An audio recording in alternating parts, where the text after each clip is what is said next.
How's it going, guys and geeks? Welcome to the Geekritique show. My name is Dakota, and I'm so excited because we are entering the next phase of the Star Wars universe. And I want to break it down in as much detail as I possibly can. I'm going to go through the trailer, react to it, give you some supplemental information, and break it down, especially the scenes that I think are worth breaking down because it kind of gives us a hint of what to expect with the upcoming project. That is the High Republic project, or the Project Luminous, as it has been titled for the past, I think, 10 months or so. It's been teased for a long time, and there's been a lot of misconception about it. I think a lot of people were expecting it to be a multimedia thing in the sense that there will be games and TV shows and movies attached to it, and that hasn't yet been ruled out. But they are starting this campaign with books and comics, and I think anyone who's been involved in consuming as much of the Star Wars content that has been put out in the Disney era as I have, or some of the other big fans out there, you'll know that some of the best stuff that we've received so far has been from the publishing side and not necessarily from the movie side. Although there have been good movies and there have definitely been good TV shows since then. So what do we know of the High Republic, the new era of Star Wars? We know that it takes place roughly 200 years prior to the prequel era of the Skywalker saga. So that gives a lot of playing room. We know that there are some characters that we know from the original trilogy and the sequel trilogy and even the prequel trilogy that are still alive during this period. So I think there's a possibility that we'll be getting more of that. We'll touch on that more in a bit. This is supposedly the height of the Republic, the Galactic Republic, the height of the Jedi. We know that the driving force of this campaign were two things. One was this quote from Obi-Wan in 1977.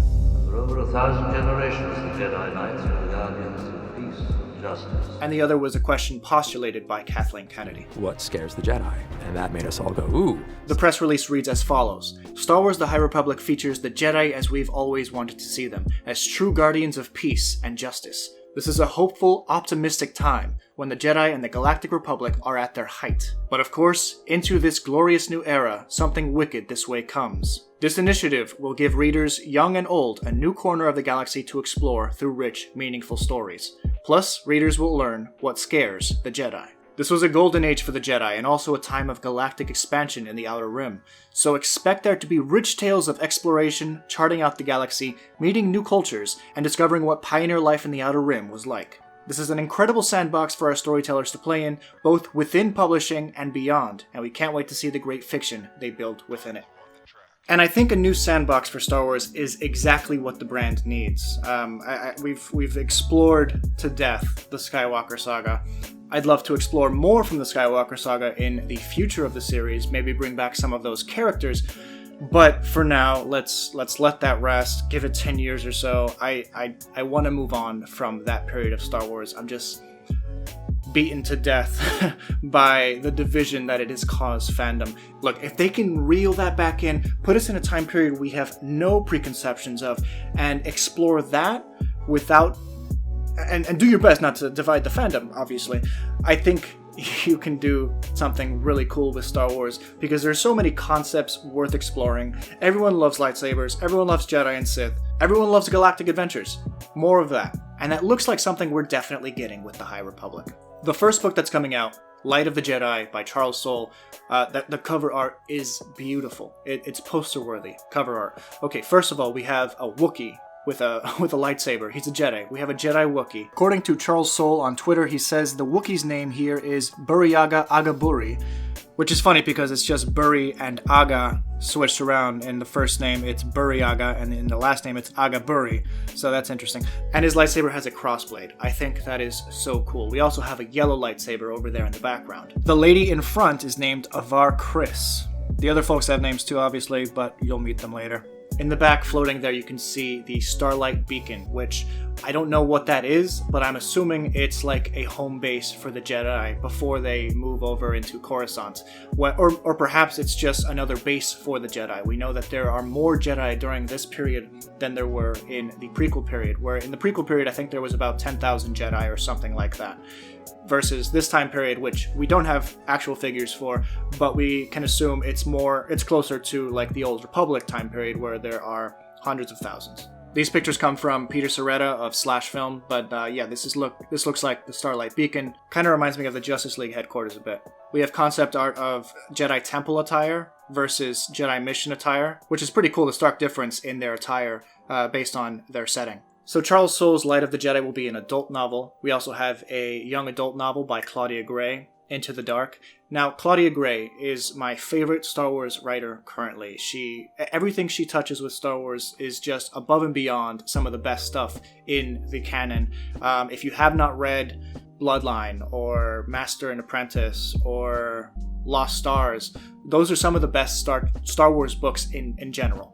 If you're at all interested in that or any of the books that we're going to be talking about today, please be sure to click this link in the description down below for a free 30-day Audible subscription where you get any free book from their library. If you have an Amazon Prime account, the link will give you 2 free books, and I highly, highly, highly recommend any of Claudia Gray's work on Star Wars. Now, Lost Stars is probably my favorite Star Wars book, and that's a young adult novel, so don't look at young adult and like scoff like, ugh. Claudia Gray writes fantastic novels for all ages, and Into the Dark, I'm sure, will be one of them. The artwork is fantastic. I don't know who the characters are. The girl in the back is very thick. Moving on. We have a middle grade novel by Justina Ireland called A Test of Courage. I'm not much into the middle grade novels, but I have read a few of them, and still, they're pretty good.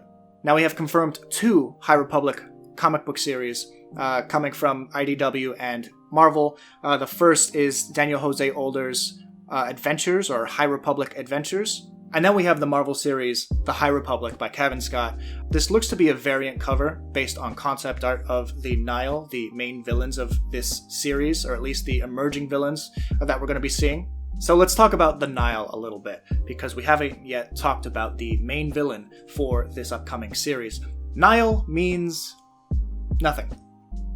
No, literally, it means nothing. Nihil in Latin literally is the word for nothing. When you think of something that's nihilistic or someone who's a nihilist, that means that they believe life is meaningless. Does that have anything to do with who they are as persons? Is that their philosophy of life?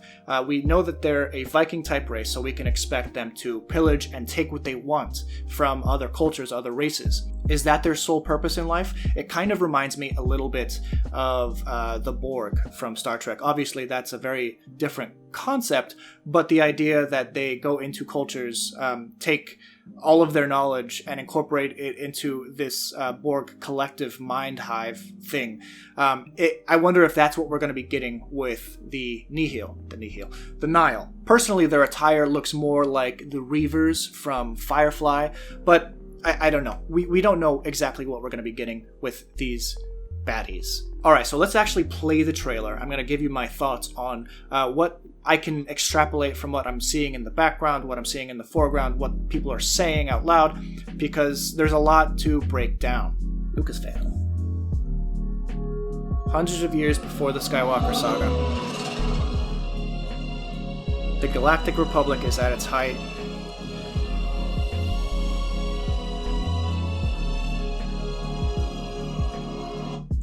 So far, it looks like they're using just random scenes of Coruscant, of the Jedi Temple, because that's a big part of what the setting is that we're going to be getting. Whether they actually still have their Jedi Temple in Coruscant, or if it's that Starlight Beacon that we showed earlier, that is their home base of operations currently, we don't know at this point.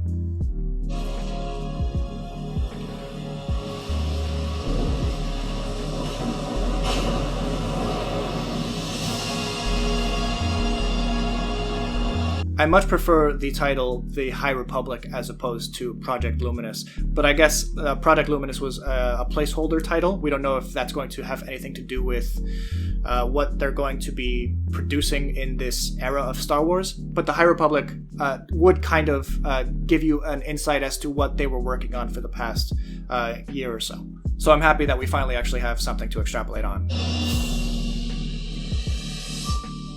We're finding ourselves at a very exciting moment, the Skywalker saga coming to an end. We're at a place of what's next for Star Wars. Not to move on, yeah. What it's done is be able to use our franchise platforms to explore the creative potential of the Star Wars galaxy. And so, what if publishing was more of an incubation place and bring in great talent and just let their imaginations run free?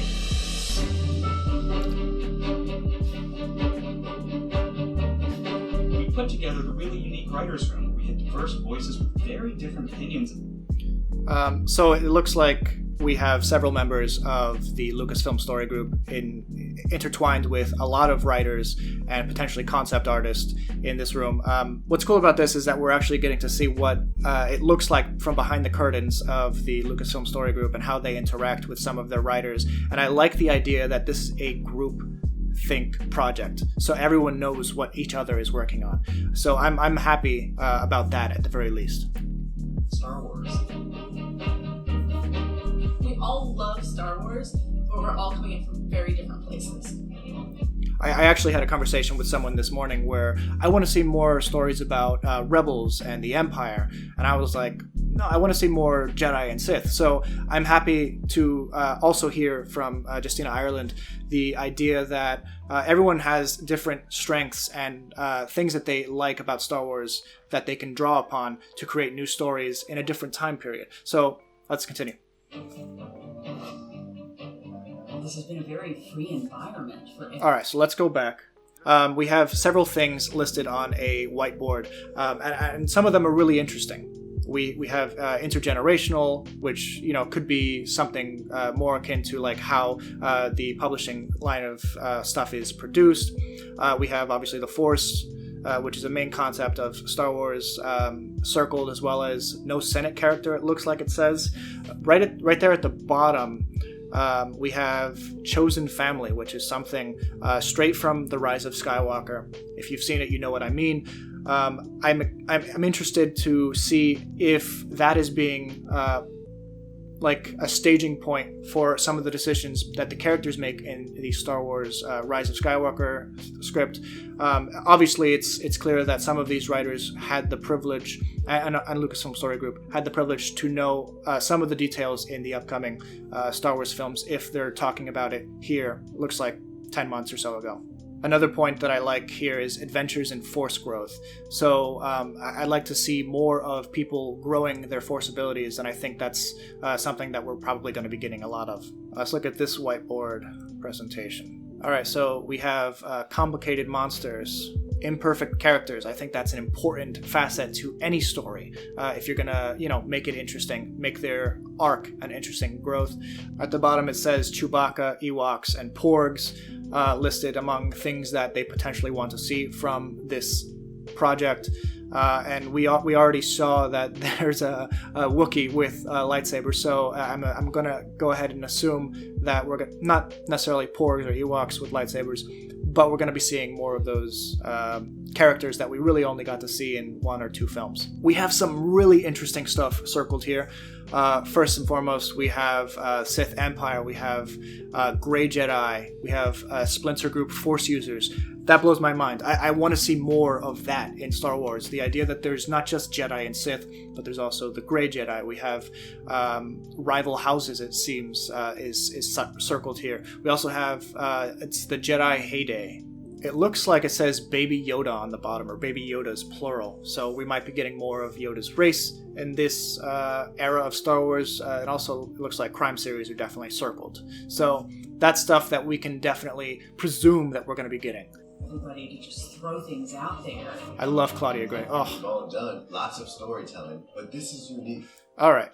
So I'm assuming this board is more stuff that they like about fiction, stuff that they love about Star Wars, and stuff that they want to see from Star Wars.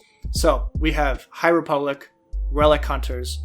Relic Hunters, that could tie into potentially in Dooku Jedi Lost, which is the audio drama that was produced by Cavan Scott. In that time period that Dooku's young, it appears that there are many, many Sith objects that are coming to light. We also have in the Galaxy's Edge Black Spire novel, people who are actively searching for Force relics. So I think that has something to do with it. We have University. We have dinosaurs with an exclamation point. I don't know how that could be adapted, but I'm into it. I that's a choice.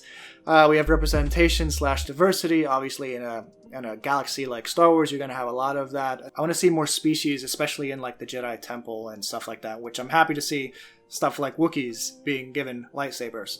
Arthurian legends. Okay, that's going to be interesting. We do have some idea that these Jedi are basically going to be the Jedi Knights of the Round Table, which is, based on the legends of King Arthur and stuff like that. Rival houses, I think this has something to do with different factions of Jedi or different factions of Force users. Perhaps it has something to do with the chosen name or chosen family that we talked about earlier. That could have something to do with it. Sith Empire, Chaos Agents. I don't know what that means.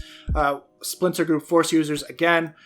Unique and really special. The idea that this thing has been simmering for so long. What is the secret history of the galaxy? Yep, it goes way back to the beginning of Star Wars. We gave them essentially a blank slate. What would you like to tell?